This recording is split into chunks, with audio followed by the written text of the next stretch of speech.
j'ai grandi ici, ça fait 30 ans que je suis au Sénégal, donc j'ai des amis de Dakar, de Saint-Louis, et là il s'avère que c'est une diaspora nouakchotoise qui m'a amené ici. En fait j'étais à Nouakchott, et c'est des familles de Nouakchott qui sont nées ici, notamment Lembaï, Thiedé Lembaï devait venir chanter. Malheureusement on a été obligé d'annuler il y a 3 jours, donc je suis très triste, parce qu'elle est née à Boumba, maintenant elle habite à Nouakchott, c'est une grande diva du Sahel, et c'est cette famille-là qui m'a fait découvrir Boumba alors que je les connaissais eux à Nouakchott. Bon, mon histoire personnelle, c'est que j'ai grandi en Afrique et que c'est le lien que je garde avec le continent. J'ai passé mon enfance en Côte d'Ivoire et je suis revenu à 18 ans au Sénégal jusqu'à aujourd'hui. J'en ai 50, ça fait 30 ans. Et en fait, j'étais le seul j'étais le seul Européen. Donc en fait, cette initiative, elle est née dans ce village, avec ce village. De 2009 à 2016, on a donc fait des festivals en 2010, 2013, où Sundour avait repris le micro, 2016. De 2009 à 2016, j'étais le seul Européen, le seul. À partir de 2016, mes amis d'Europe commençaient à se demander ce que je faisais là-bas au bout du monde. Et ils ont commencé à s'intéresser. Et mes copains du spectacle, artistes ou techniciens, régisseurs, administrateurs, sont venus jusqu'à Boumba découvrir ce que j'organisais avec ce village. Et là, ils ont commencé à s'intéresser, à s'engager bénévolement, on est tous bénévoles, dans cette aventure. Aujourd'hui, je dirais qu'il y a 10 Européens, 10-15 Européens dans le staff.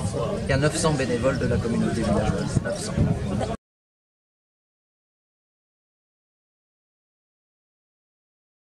Opération de santé massive à chaque festival.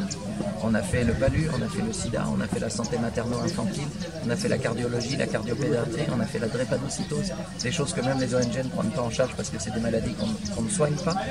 Nous avons le temps long pour nous, on est tous bénévoles, on n'est pas obligé de rendre compte à qui que ce soit. Donc on se serre les coudes, on mobilise les gens, on leur dit venez, il faut venir voir ce qui se passe en ruralité.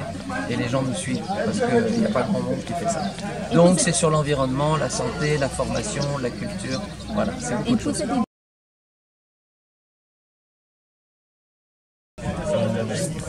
Allez, une demande, ça fait 10 ans qu'on est là, on n'a jamais voulu poser une brique parce qu'il s'agissait que les jeunes qui voulaient aller éventuellement vers ces professions du métier des arts et de la culture en fassent la demande, il ne s'agissait pas bon.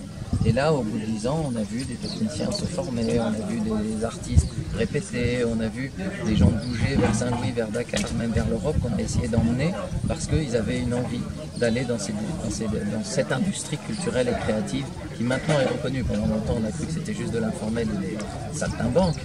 Aujourd'hui, on sait qu'il y a une vraie valeur ajoutée à être dans les métiers de la culture parce que tout y est, de la gestion de projet, de la communication, des artistes, des techniciens.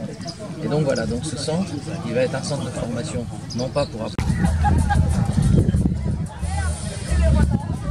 la plomberie ou qui sont c'est très très bien, mais les métiers des arts et de la culture, sachant que si on parlait par exemple de la couture pour faire un costume pour le théâtre ou le cinéma, ça peut aussi être apprendre la couture pour juste être tailleur, quoi.